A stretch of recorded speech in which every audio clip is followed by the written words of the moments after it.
عظیم میں یوں ارشاد فرماتا ہے، اے رسول کیا آپ نے نہیں دیکھا ان لوگوں کو جنہوں نے اپنی خواہشات کو اپنا خدا بنا لیا ہے، اپنی خواہشات کو اپنا معبود بنا لیا ہے، جو وہ چاہتے ہیں اسی کے پیچھے بھاگتے ہیں، اس کی عبادت کرتے ہیں۔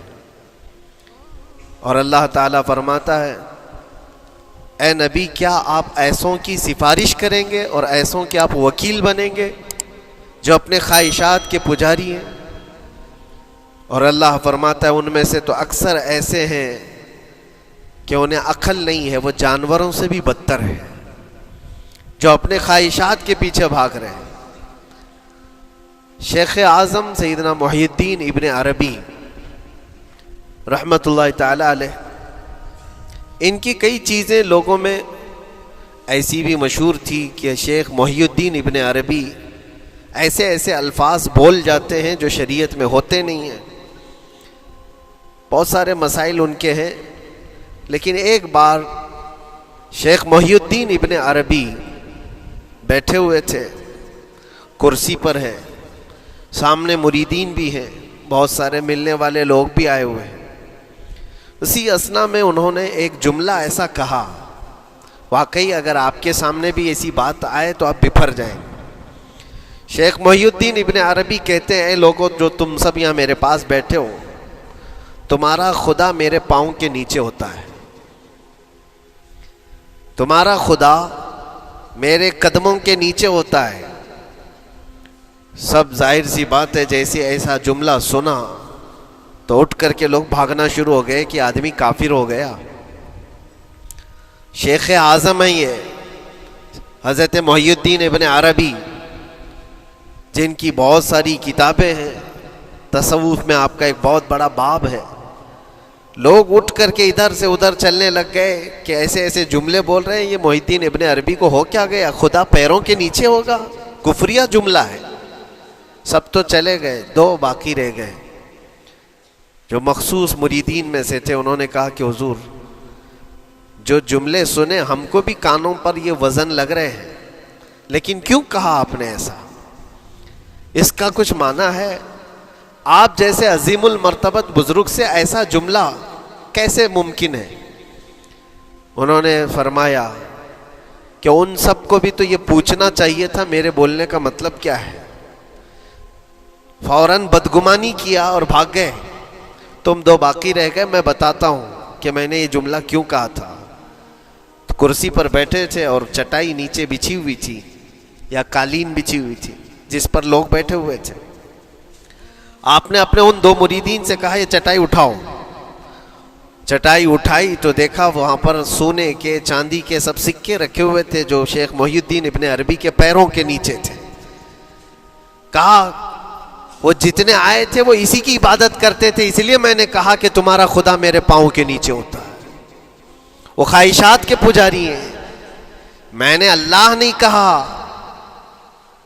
اللہ رب العزت وہ قادر مطلق ہے، میں نے کہا جس کی تم عبادت کرتے ہو، جس کو تم خدا بنائے رکھے ہو، وہ میرے پیروں کے نیچے ہوتا ہے۔ اور حقیقت ہے میرے عزیزوں، جنہوں نے خواہشات کے پیچھے بھاگنا شروع کیا، در حقیقت وہ اپنا خدا بنا چکے ہیں ان کو۔ کیا ایسا نہیں ہوتا ہے کہ جو بندہ ضدی طبیعت کا ہوتا ہے، چاہ لیتا ہے کہ یہ مجھے چاہیے تو چاہیے، یہ مجھے چاہیے تو چاہیے؟ یہ جو ضد ہے اپنی خواہش کو پوری کرنا، یہاں پر کہا گیا ہے کہ وہ اپنی خواہش کی عبادت کر رہا ہے، اس کے پیچھے بھاگ رہا ہے۔ اسی لیے اللہ کے نبی صلی اللہ تعالیٰ علیہ وسلم کی ایک حدیث میں آپ کو سناؤں۔ حضور اکرم صلی اللہ علیہ وسلم ارشاد فرماتے ہیں، لا یؤمن احدکم حتی یکون ہواہ تبعا لما جئت بہ۔ تم اس وقت تک پورے مومن نہیں ہو سکتے جب تک کہ اپنی خواہشات کو میری مرضی کے مطابق نہیں بنا دو گے۔ حضور کے قدموں میں لا کر اپنی ہر خواہش کو قربان کرنا ہو۔ یہ نہیں کہ میری چاہت تو ایسی ہے، میں خواہش ایسی رکھتا ہوں لیکن شریعت ایسا کہتی ہے۔ یہ جب ٹکراؤ آیا تو سمجھ لو کہ تمہارے اندر ایمان آیا ہی نہیں ہے، تم مومن نہیں ہو۔ مومن وہ ہے جہاں دنیا کی ساری خواہشات وہ حضور کے قدموں پر قربان کر دیتا ہے، اس کی اپنی کوئی خواہش نہیں ہوتی۔ اسی لیے میں اکثر یہ کہتا ہوں ان نوجوانوں سے جن کو کچھ نصیحت کی جائے تو وہ کہتے ہیں کہ مولانا ہماری لائف ہے، ہمیں انجوائے کرنے دی جائے. یہ ابھی تو ہماری لائف ہے، ہماری اپنی لائف کو ہمیں انجوائے کرنے دیا جائے. نادان کس نے کہا کہ تیری اپنی لائف ہے؟ تیری لائف ہے کہاں؟ زندگی یہ نہیں کسی کی کسی کے لیے، زندگی ہے نبی کی نبی کے لیے. اور نہ سمجھ مرتے ہیں زندگی کے لیے، ارے جینا مرنا ہے سب کچھ نبی کے لیے.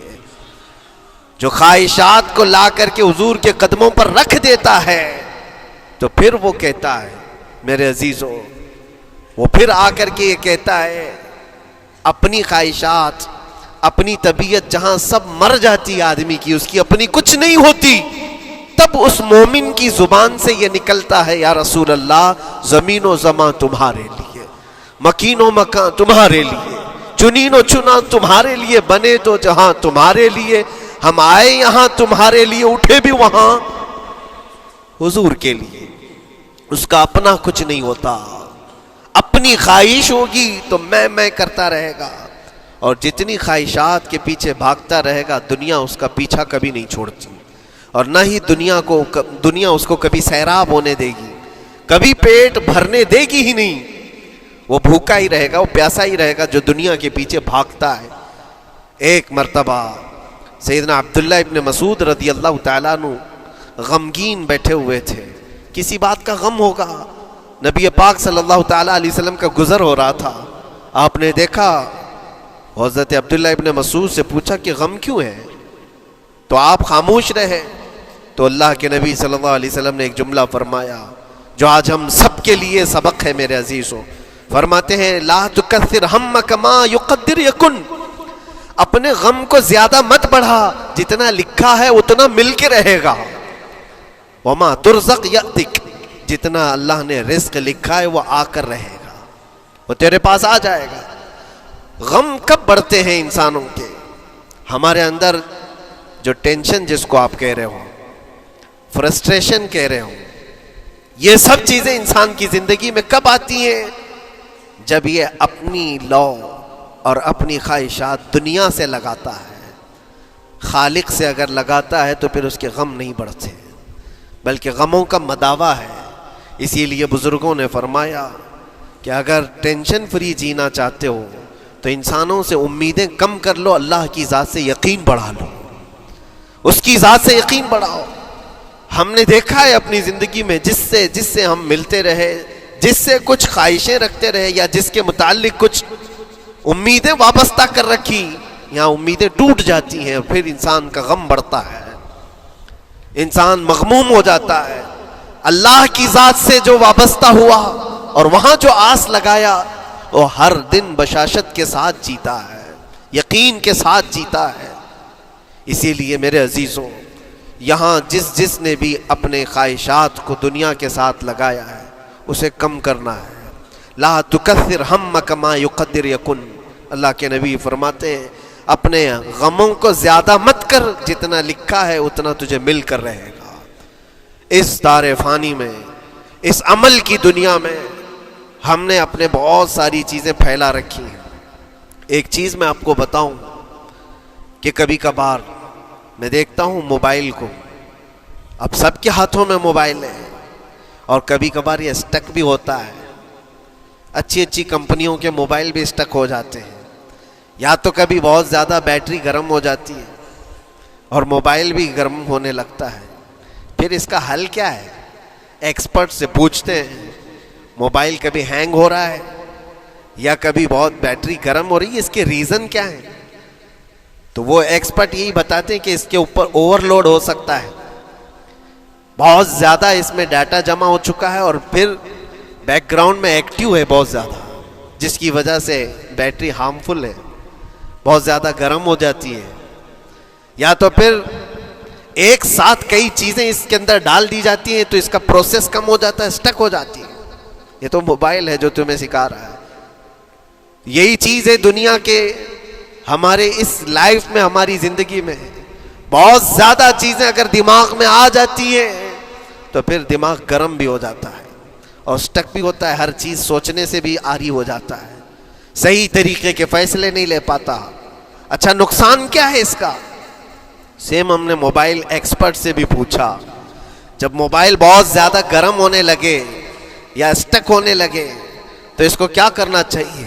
تو ایکسپرٹس بتاتے ہیں کہ اس کے ریڈیشن بہت زیادہ ہوتے ہیں اس وقت اور یہ نقصان پہنچا سکتا ہے.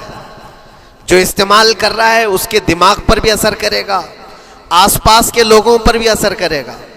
ایک موبائل کے اوپر اگر زیادہ لوڈ آ جائے تو اس کے ریڈیشن آس پاس سب کو خراب کرتے ہیں. یہی حال انسان کی زندگی کا ہے. تمہارے دماغ کے اوپر اگر غم زیادہ بیٹھ گئے اور بہت زیادہ دماغ حاوی ہو گیا تو خود کا تو نقصان کرو گی ہی, آس پاس جتنے ہیں سب کا نقصان کرو گے. تمہاری وجہ سے تمہارے ماں باپ بھی پریشان, تمہاری اولاد, تمہارے بیوی بچے سب اس پہ ان سب چیزوں میں ملوث ہو جاتے ہیں. اب اس کا علاج کیا ہے؟ کہا گیا موبائل کو آف کر دو, ڈیٹا کم کر دو, اس کے اندر سے کچھ چیزیں ڈیلیٹ کر دو, پھر یہ اپنے نارمل حالت میں آ جائے گا. سیم آپ کے لیے بھی ہے, دماغ میں دنیا کے بہت سارے فطور بھرے ہو تو تھوڑی چیزیں ڈیلیٹ کر دو, تھوڑے دنوں کے لیے اپنی اس ایکٹیو لائف کو روک دو اور آ جاؤ اللہ کی بارگاہ میں اور آنکھ بند کر کے اس کی طرف لو لگاؤ.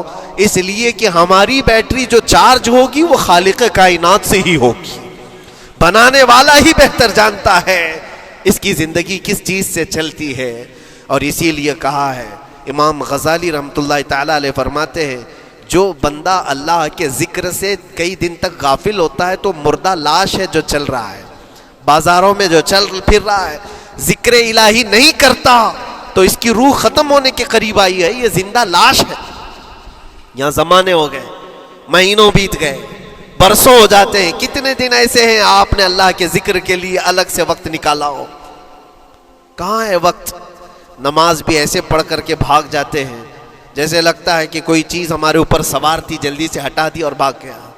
نہیں میرے عزیزوں, ہماری روح جب بیمار ہوتی ہے, ہماری روح کو جب بھوک لگتی ہے تو اللہ کے ذکر سے اس کا علاج بھی ہوتا ہے اور اس کو رزق بھی ملتا ہے. لیکن ہم رزق دیتے ہی نہیں. کبھی آپ نے دیکھا ہماری باڈی کو, صبح ناشتہ نہ کرو, دوپہر میں کھانا نہ کھاؤ تو شام تک ہمارا جسم ہچکولے لینے لگتا ہے, چکر آنے لگ جاتے ہیں. کیوں؟ جسم 2 وقت کے کھانے کو چھوڑنا برداشت نہیں کر پاتا, کمزوری آ جاتی ہے, جسم کو بھوک لگتی ہے, ہمیں کھانا دینا اسے ضروری ہے. اسی طرح اللہ نے ہماری جو روح بنایا ہے, روح کو بھی رزق کی ضرورت ہے. اور روح کا رزق کیا ہے؟ روح کا کھانا پینا کیا ہے؟ کاجو بادام میوے پستے کھا کر کے روح کو طاقتور نہیں بنا سکتے. فرمایا گیا روح کی غذا اللہ کا ذکر ہے.